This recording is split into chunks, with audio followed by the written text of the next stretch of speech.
The apartment is divided into 3 main areas: a combined kitchen and living room, a bedroom, and a hallway.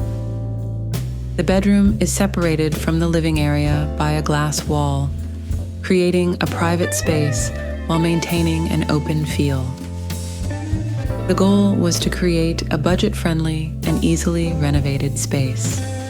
The walls are simply covered with a paintable putty. The floor is painted with semi-gloss paint for concrete floors.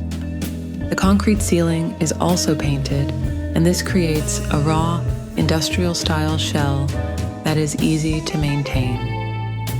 The lower part of the wall is painted the same as floor.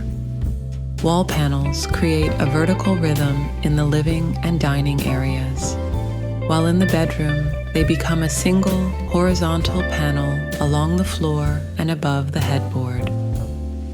The interior design mixes furniture and details from various styles, including mid-century, industrial, and classical.